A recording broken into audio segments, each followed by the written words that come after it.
So we got coconut, mango, and papaya. They decided to form Pineapple Express Limited Liability Partnership to provide private charter flights to Hawaii. Coconut and mango are wealthy individuals with no particular experience in the charter flight industry. Papaya is an experienced charter pilot that has flown thousands of times to Hawaii. The parties agree that coconut and mango will each contribute $1 million to the venture, so $2 million total cash, and that papaya will contribute his expertise and fly planes. What tax consequences will result from formation of the venture under each of the following alternatives? So first fact pattern given. In exchange for cash contributions of $1 million apiece, Coconut and Mango each receive a 40% interest in profits, losses, and capital of the venture. In exchange for his future services, Papaya receives the remaining 20% interest in profits, losses, and capital. So we're just going to call this the first situation. So we're talking about formation of this business. We've got coconut, mango, papaya, so I'm going to call them CM and P. Coconut and mango are simply just going to contribute cash. $1 million each. $1 million of cash each. So if we're looking at the balance sheet, we've got assets, cash of $2 million. We've got no liabilities. And we're going to take a look at the capital accounts, the owner's equity accounts in a moment. All right? When coconut and mango, when they contribute that $1 million of cash to the corporation or any property in exchange for 40% interest, Section 721 applies, right? No gain or loss is recognized. They take a basis equal to the basis in the property. So they take a $1 million basis in their outside partnership interest under Section 722. And under 723, the partnership, of course, takes a basis in the cash equal to its face value, as always in tax, the common law tax theme, where the face value of cash and the basis always equal. So the question here is going to focus on papaya. Papaya is not contributing property. Papaya is contributing future services. Future services. So we've got some proposed regulations under Reg 1.721-1 that deal with this respective issue. And the proposed regulations, over the years, there's been different cases, the Diamond case, the Campbell case, there's been RevProc 93-27, there's a RevProc in 2001, all special issues. But those proposed regulations, which came in the 2000s, they provide some good guidance. They basically said, hey, we're no longer going to distinguish between capital and profits interest in terms of what's recorded and what's not. We're just going to record everything. But we're going to have to use the hypothetical liquidation value to record the value, and that's the key. So here, we know there's no consequences to coconut and mango other than taking a $1 million basis in the actual property, no gain or loss to the partnership or those partners. We got to focus on papaya. Papaya is going to perform future services, but today, papaya is getting a 20% interest in profits, losses, and capital. So in terms of our owner's equity, we know that assets equal liabilities plus owner's equity, right? So we know that our assets equal $2 million. We know liabilities equal 0. So what does that mean? Owner's equity has to be $2 million as well. So when we're drawing out our capital accounts, our owner's equity, capital accounts, we know that the total in terms of book must equal $2 million. Now, coconut, mango, and papaya are all owners of profits, losses, and capital. We're told that in the problem. Coconut and mango are each 40% owners in profits, losses, and capital. Papaya is 20%.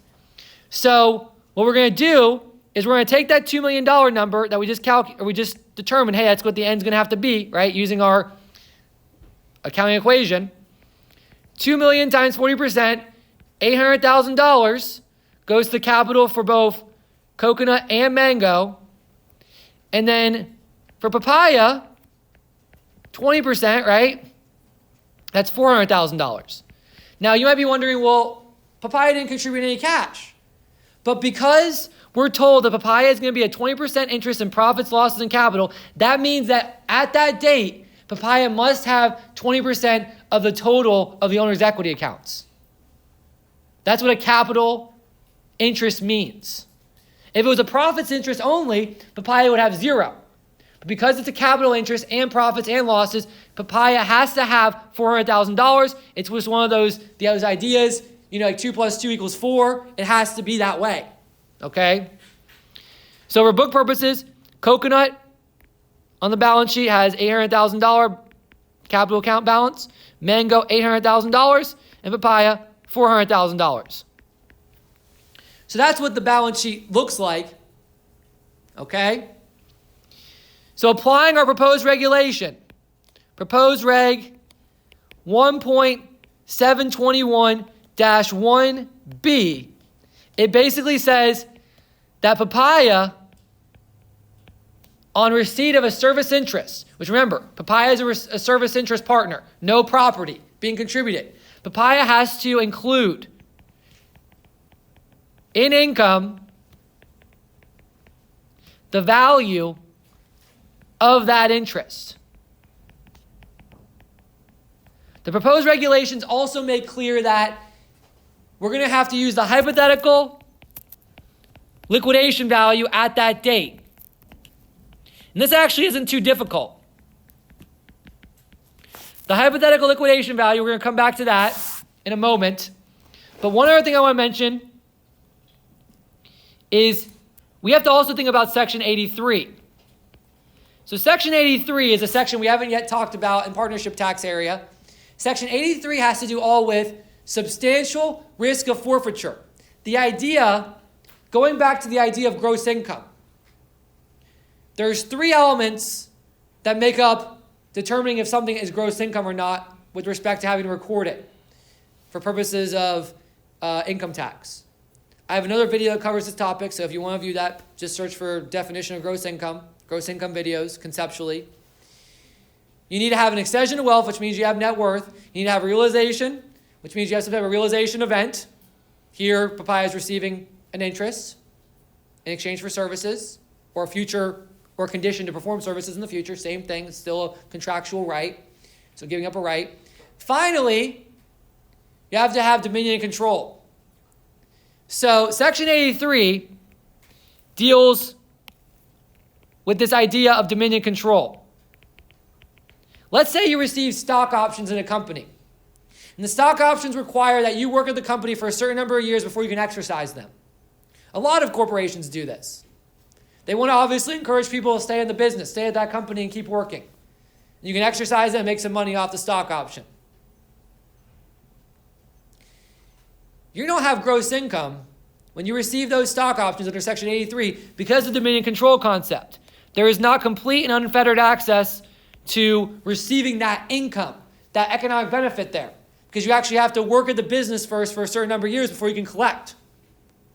Same idea here, potentially. We're going to see it in later problems. But let's just say that we change the facts around. I told you that Papaya is going to be a service partner receiving 20% interest after a year of services. Then Papaya would not have to record until the year of services is performed. Do we have any restrictions like that in this problem? No. We're told that Papaya is going to perform future services, but for purposes of today, Papaya is a 20% capital profits and losses owner. So that means there's no issues on Section 83 or Reg 1.83 in those set of regulations. L. Okay, proposed regulation 1.83-L, which deals specifically with this issue. Okay? Which also deals with the value of the interest. So keep that in mind. Whenever you're going through a service partner, you consider, hey, did they get any type of capital accounts, any type of capital interest? If not, it's going to be 0 capital accounts. So we're going to go to the hypothetical liquidation next, which is also Reg 1.83-L, and the regs for 1.172 we talked about. 1.721, 1.72. It's NOLs. Both are relevant on that issue. Okay? There's no restrictions here. That's another thing you always need to consider is, hey, are there any restrictions, any substantial risk of forfeiture issues where, hey, the person has to perform services before they actually get an interest, or they can lose their interest. Maybe they're given a 20% interest, but it's like, hey, if you don't perform, you lose it after a year. That also is an issue. We don't have any of those here, right? No strings attached. The idea is there's no strings attached. Okay. So then we've got one thing left, and that is this hypothetical liquidation value. And the question is, this is pretty straightforward. If we were to liquidate the business at this date, who would get what? Well, as we've seen in other areas of partnership tax, we follow capital accounts. So on formation, if Coconut and Mango are going to, that $1 million of cash, if they're technically going to, give money towards the interest of Papaya on formation, that's just what they do. That's the deal they negotiated. That's economically what they've done. But if there was a hypothetical liquidation, that is how each of them would get their share of the cash in the business under contract law. Coconut would get $800,000, right, on hypothetical liquidation the same day. Mango would get $800,000. Papaya would get $400,000. You might be saying, well, Papaya didn't really do anything, didn't do services. Well, unfortunately, that's what they negotiated. Bring your lawyers to the table. Maybe Papaya had a really good lawyer and the other ones didn't. That's what they negotiated. Maybe Papaya is an expert pilot and they had to do something like this to incentivize Papaya to get on board with their business, their partnership. We don't know. Okay? So, Papaya, in our original fact pattern here, has $400,000 of ordinary income to report immediately.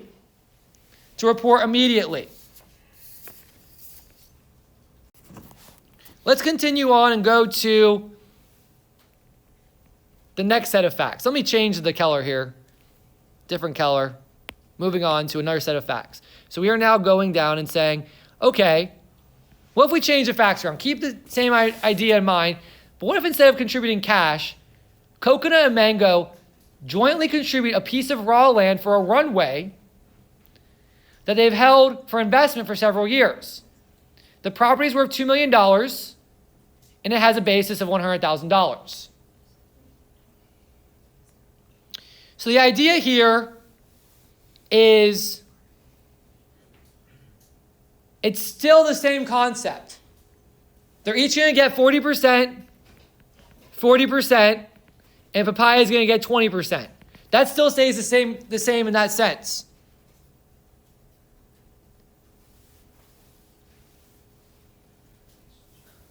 But some things change. We now have a contribution of property. There's a case in the partnership area called McDougal. It involves some racehorses, I believe, but it involves an issue similar to this with property rather than the other partners contributing property. There's a few issues to consider here. One issue is Coconut and Mango, right? They're getting 40% each, giving something worth $2 million, but they have a basis of $100,000. One question is, when they contribute this property to the partnership, if they were just to contribute this outright, if everybody contributed property, what would happen? Section 721, no gain or loss to be recognized to anybody, right? And they would take a basis in their partnership interest equal to, they'd roll over the basis of the asset. So if it's a $100,000 joint basis, 50-50, right, in their partnership interests. But here's the issue. When we had the cash before, right, we had this, they were giving $4 million total in the previous, $2 million total, my apologies. $2 million between both Coconut and Mango. They basically were saying, hey, of the $2 million that we're contributing, we're going to deem that $400,000 is coming from Papaya. That's what the capital accounts ended up being like, right? That's what the capital accounts ended up being like. So in that same sense,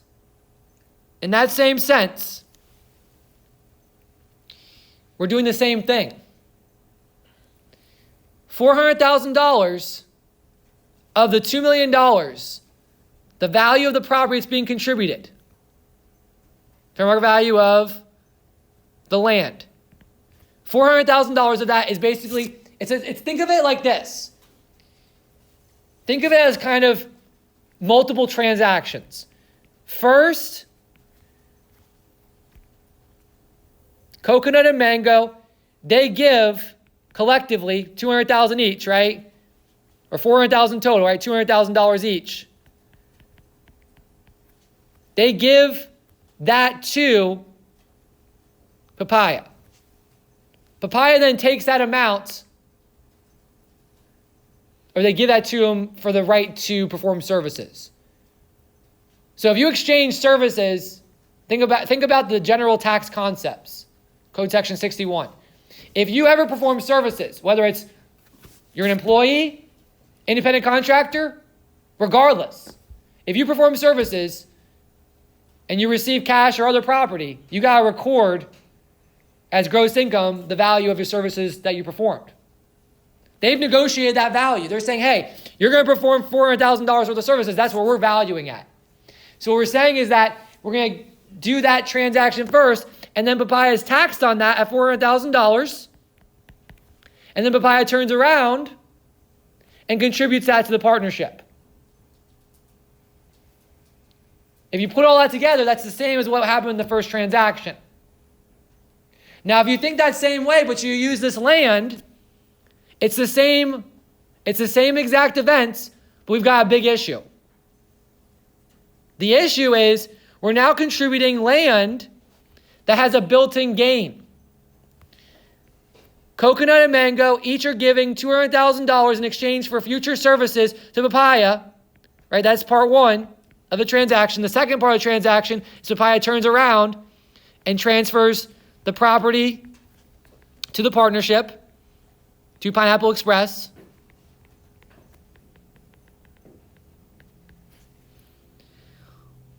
When Coconut and Mango transfer the cash, the face value of cash and the base is always equal.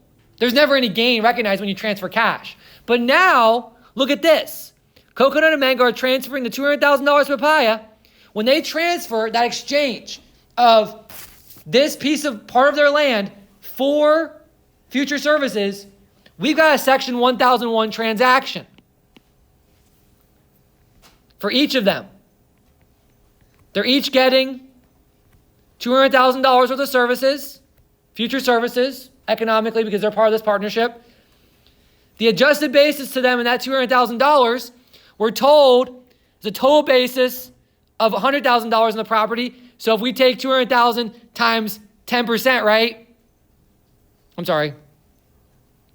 5%, right? 5%. Right? If we take 100,000 over the 2 million total, that gives us 5%. So 5% of the 2 million is technically the basis. If we take that 5% and we multiply that by the $200,000, that's the basis attributable, and that's under Reg 1.1012, cost basis allocation, or basis allocation using that concept.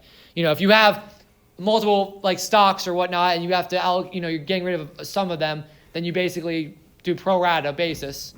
Same idea. So if we take 200,000 times 5%, we get 10,000. That's where I got the 10,000 from. So each of Coconut and Mango, they each have to report $190,000 of gain, exactly, of gain. The character, it's raw land, assuming they've held it for several years, assuming they're not in the, they're not developers of real estate or whatnot. Most likely long-term capital gain, exactly. So they've each got gain in that situation of $190,000. Papaya still records $400,000 of ordinary income because Papaya is performing or giving up a future right to services in exchange for this $400,000 of land, and then Papaya transfers it and takes a basis of $400,000. So that really answers that question. So the main thing is that now Coconut and Mango, they've got gain. The reason why it's different from the original transaction is because if we did the same section 1001 of cash, you'd have $100,000 or $200,000 of cash, $200,000 just amount realized, just a basis, $200,000 zero, right? Because the face value of cash and the basis always equal. So that's the McDougall concept. Basically it says, hey, if you're transferring to a partnership and having a service partner that's going to come in like this and give capital ownership, and you've got built-in gain, they're going to have to recognize gain. Because we do this in a step transaction. Step one, we transfer a percentage to the service partner. And then step two, the service partner turns around and transfers. And of course, the other partners, they transfer as part of that step two as well. So that really concludes that part of the problem. Another interesting thing is, remember, we have the two steps. Step one, we have the transfer of the percentage to the service partner. And step two, then all the partners, including the service partner, are going to transfer their share, right? Coconut now originally had $1 million of land, now has $800,000 of land giving to the partnership. Mango, $800,000, and now Papaya has $400,000 of land. When Coconut and Mango transfer their $800,000, by recording that gain of $190,000 each, it actually steps up the basis of their remaining portion of their $800,000. So when they transfer that over, then they're going to use for 722 and 721 purposes and 723, they're going to use their new basis. Because now think about it. They're still giving the same land, right? They're still giving the same land. It's all just one piece of land coming from all these owners together. So they have now a stepped up basis. You increase the basis now by 190. So they have a $190,000 increased basis in the partnership interest, but they also have $190,000 in gain. Okay, so let's now go over to a sub-question. What if we change on that same raw land transfer? What if Coconut and Mango form the partnership in year one and admit Papaya as a partner in year three? Well, you might think it'd be a similar result, but under proposed regulation 1.721-B2, there will be no recognition of gains to the partnership upon transfer. The partnership will be treated as though it made a cash payment to C of $400,000, who then contributed those funds back to the partnership itself. The idea is that Coconut and Mango basically are contributing this land in year one. So if you don't have this service partner, it's just going to be 721, right? No gain or loss. They take a basis, each $50,000, $50,000. That's simple. It's only when you got the service partner in play where they're transferring money over and you got to break up this transaction into two parts where you got the issue. So now what's going on in this part of the question is in year one, it's just a straight section 721, no gain or loss to no parties, right? Partnership or C or M, Coconut or Mango.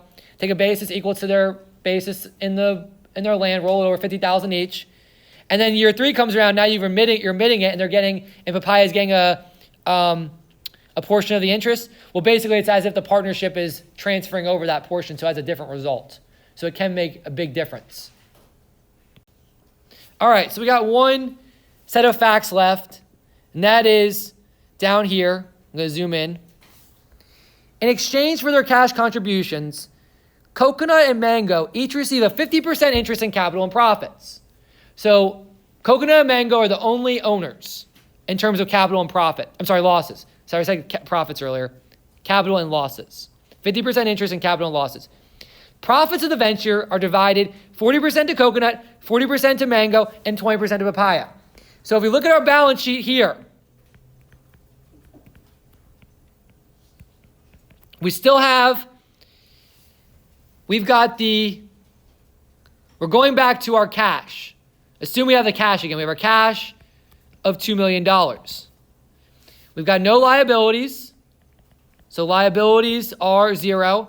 And then for our capital accounts, so we saw in our first part of the problem that when Coconut and Mango each contributed $1 million, they got 40% capital losses and profits each. And then Papaya was given 20%, which again was a deemed transaction where Coconut and Mango, they give $400,000 between both of them, $200,000 each, to Papaya first, and then for services. So you got that transaction, no gain or loss of Coconut or Mango because again, Section 1001, the amount received is $200,000 for each. Just the basis, the cash is $200,000, zero gain or loss recognized.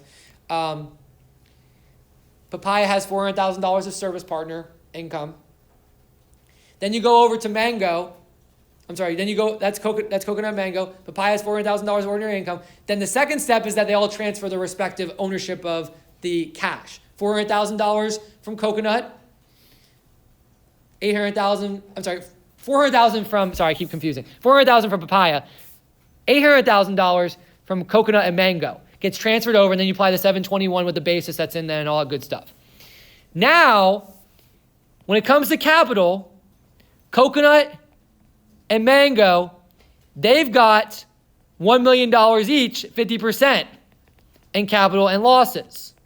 Papaya has a profits interest only in 20%. 20%. So 40, 40, and 20 is profits. A profits interest simply just means, hey, when there's profits in the future after this formation has occurred or appreciation after it's occurred or whatever, it'll be allocated that way. But losses in capital will be allocated 50-50 to Coconut and Mango. So Papaya has on formation has a 0 capital account balance. Now it's possible Papaya could contribute capital in the future, but right now it's 0. So if we apply the proposed regs, Reg 1.721-1B2, remember the rule is we include it in, so Papaya has to include in gross income the value of the partnership interest, the service interest when it's received. Again, subject to Section 83, substantial risk of forfeiture, all that good stuff. There are no substantial risk of forfeiture issues. Again, if I gave you an example like that, I would say, Papaya has to work for a certain number of years before getting interest. Well, then Papaya wouldn't record. You'd have to wait until that point in time. So no Section 83. So we do have to include. Papaya does have to include in income. But the issue here is, what about the hypothetical liquidation?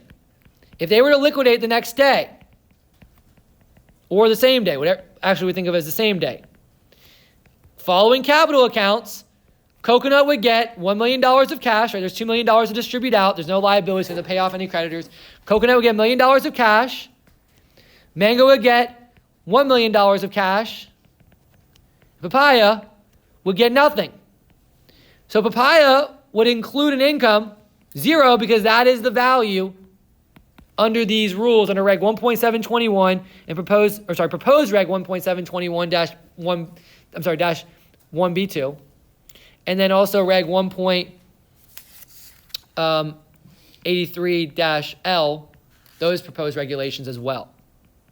So that really concludes the discussion of profits interest or service partners. Remember, it's important to consider if it's a profits interest. Also to consider there any substantial risk of forfeitures. Like again, you could change around the facts and say, okay, well, Papaya is only going to get the interest after 2 years of work or something, 1 year of work, and then gets the interest. That would be substantial risk of forfeiture under Section 83. Not have to include it until it's actually met, right? It's vested.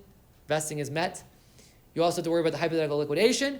You also got the McDougall issue we talked about earlier, which is where they contributed land with that built-in gain. And remember, that's when you have to understand the steps. We talked about the steps and how it's broken apart. I didn't do the steps for the first part because it's just cash, and cash is easy. But when you have the property with the built-in gain, it makes a big difference. All right, so I hope you've enjoyed that. Please watch the other partnership tax videos.